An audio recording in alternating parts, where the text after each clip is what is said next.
What has happened, everybody? James Hancock here. I'm back to review Season 1 of Jupiter's Legacy on Netflix. The show is based on the comic launched by writer Mark Millar and artist Frank Quitely back in 2013, and we have Stephen S. DeKnight serving in the role of showrunner. In case you're on the fence about whether or not to watch this show, not to worry, I'll be going spoiler-free with this review, but at the end I might make a few side-by-side comparisons to the comic, but I'll give you a warning before I do so. But I don't want to bury the lead about how I feel about the show, so I'll say that overall I enjoyed it, I'm on the hook, and I'm looking forward to more, but to be honest, I was hoping to love it, or at least like it a lot more than I did, and I do have a fair number of issues and complaints with the show stemming from my love of the original source material, which I reread prior to the release of the show. If you're unfamiliar with the comic, it consisted of 4 major story arcs: Jupiter's Legacy Volumes 1 and 2, and Jupiter's Circle Volumes 1 and 2, with the 2 story arcs of Jupiter's Circle kind of wedged in between the 2 volumes of Jupiter's Legacy in order to flesh out some of the backstories of the central characters. And I should add that starting in June, Mark Millar has a 5th volume on the way, Jupiter's Legacy Requiem, which I'm eagerly looking forward to reading. In any event, I enjoyed reading the comics even more this second time around, but for those of you out there who are unfamiliar with the overall story in broad strokes,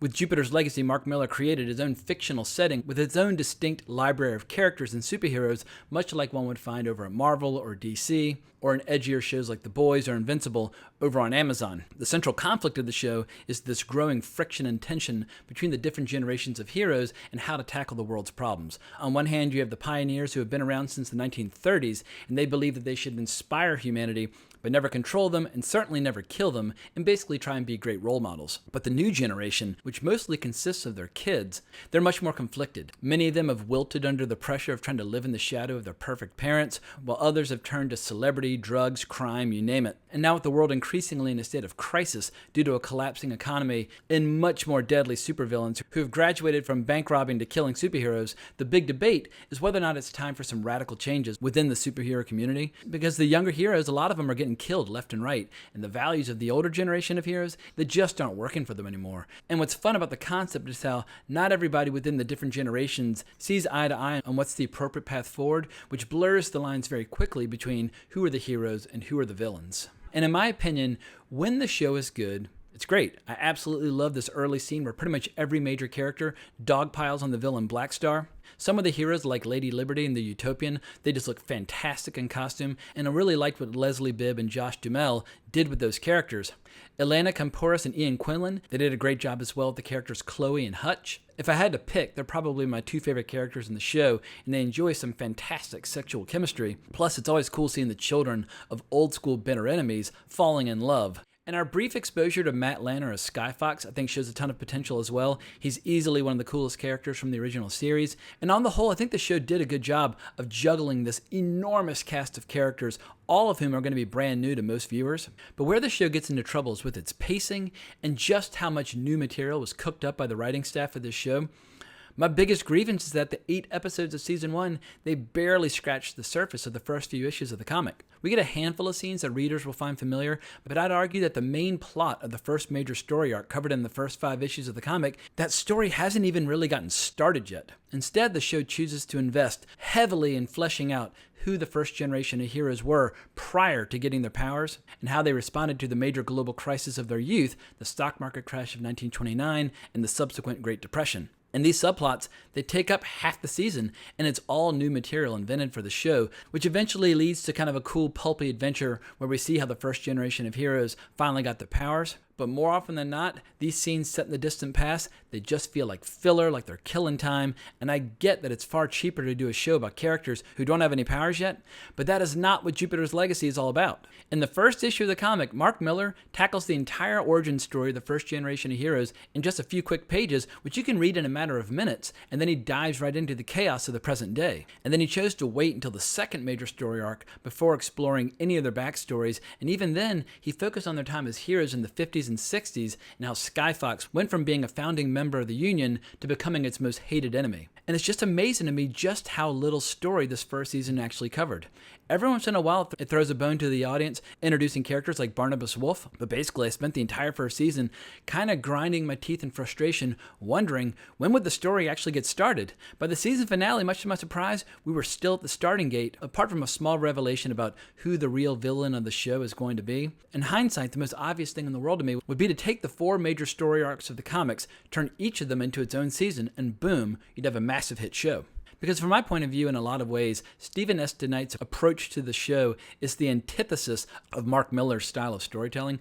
I'm a big fan of Millar. I've been reading him for 20 years. And love him or hate him, most readers will agree that his approach to writing is fast, it's intense, it's in your face, highly entertaining, and about as subtle as a sledgehammer to the head. And this balls-to-the-wall writing style played a huge role in reinventing the comic book industry in the early 2000s with comics like The Ultimates, which reimagined the Avengers in a way which still informs the MCU to this present day. Black Nick Fury, played by Sam Jackson, that all started with Mark Millar. He basically dragged a lot of old school comics into the 21st century and made them feel as exciting as blockbuster movies. And then after many successful years of Marvel, Mark Millar decided to follow in the footsteps of his hero Stan Lee by going off and forming his own company and inventing brand new characters, which is how we get comic book and movie franchises like Kick-Ass and Kingsman: The Secret Service. He's easily one of the most successful comic writers of the last 20 years in terms of creating new franchises, and he's done a brilliant job of making the transition into film and television while still keeping one foot in the world of comics, writing new stories. In the comic book Jupiter's Legacy, it totally embraces this signature style of Mark Millar with an abundance of violence, sex, and over-the-top, overconfident characters that'll keep even the most jaded reader entertained. But more importantly, there's just a swagger to his style of storytelling, a confidence that I've always liked. But this show, in so many ways, it's the exact opposite. It's slow, it takes itself very seriously, and more often than not, tones down or removes entirely the most violent and sexual aspects of the source material. Every once in a while, the show gives us a scene ripped straight from the panels of the comic, like when we see just how dangerous and creative Hutch can be with his power rod, but these scenes, sadly, are few and far between. One massive change that consistently got on my nerves is this preoccupation over the code, basically a code of conduct that the older generation of heroes has followed for decades that the younger generation now increasingly has no use for. The endless debates over the code take up almost as much screen time as the flashback subplots, and once again, none of this comes from the comic. My question is, if the writers wanted to spend so much time writing new material, why not simply come up with a new original story and concept? The biggest change by far is to the son of the utopian, Brandon Sampson, who's one of the key central characters in the series. In the comics, he starts out as this out-of-control celebrity who spends all of his time drunk and having sex with groupies and basically making his very powerful father completely, totally ashamed of him, which opens the door to the central storyline, which I can't discuss yet without giving anything away. But in the show, Brandon wears a costume and he calls himself Paragon, and he's the biggest believer in his father's code and wants nothing more than to one day fill his father's shoes. And obviously that could all change down the road, but I was blown away by just how boring and vanilla and just predictable his character was in the show in comparison to what was originally written. At times this change, it nearly ruined the show for me. And it's not that he's a bad character, but the storytelling of the show, it's so decompressed and so plodding that it loses any sense of forward momentum. And I hate to say that DeKnight and his writing staff have watered down and diluted the material, but only in a few scenes does it really feel like this show is firing on all cylinders. The cast, which is great on the whole, is frequently left to do so much of the heavy lifting, trying to inject some energy into these lifeless scenes that it just gets frustrating. The show has jaw-dropping potential, and I'm just ready for the writers to really show us what they can do. So in closing, I want to get positive because, to be honest, I have frequently found myself thinking a lot about the show since I finished the press screener a few days ago, and that's always a good sign. The show has some great characters and some great costumes and some great beats and a sense of brewing tension, but honestly, it's time to let the fucking animal loose. Like, let the beast run wild. All this decompressed storytelling and navel-gazing, it has to stop. This show needs to discover the electricity and pacing that can be found in every single issue of the original series, and there's so many cool scenes where we see just what the show could be, like in the first reveal of the Union back in the past after they received their powers. The shot was just gorgeous. It was totally iconic. And if the show manages to tap into its full potential, it could be better than The Boys. In my opinion, Mark Millar, he should just write the thing himself and solve all of our problems. On the show Invincible, the original comic book creator Robert Kirkman, they brought him in and he wrote the season premiere and the season finale, and those were by far the best episodes of the season.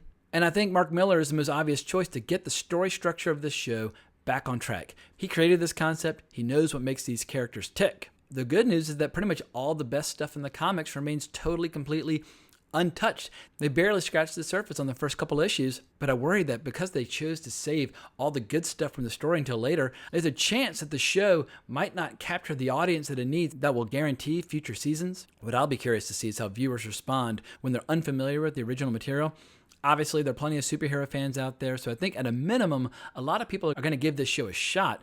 And in the end, this is a show about the superhero genre itself. And the story gets at the root of how the superhero genre has changed over time. Much like how superheroes first appeared in comics back in the 1930s, the same holds true in this show, but not on the page. They live and breathe. And much like today's culture wars over what the comic book industry should do to stay relevant and improve sales, we see similar debates at play between the characters on the show in terms of what should superheroes stand for. And I really truly want the show to do well. I want to see more. But the show's got some major course correcting to do between now and season 2 if they're lucky enough to get that opportunity. So I think I've gotten most of what I wanted to say off my chest. And if you really enjoyed the show, don't let my point of view spoil the fun for you in any way, shape, or form. But what I will say is if you like the show, check out the comics because the comics absolutely blow the show completely out of the water. But I think I'm going to go ahead and wrap up this video, so hope everyone has an amazing weekend. If you enjoyed this video, please remember to hit the like button, hit the subscribe button, hit that notification bell, and if you want to talk more about comics or shows or whatever, hunt me down on Twitter at Geekin' Out. But thanks so much for watching, I really appreciate it, but more importantly, as always, onwards and upwards.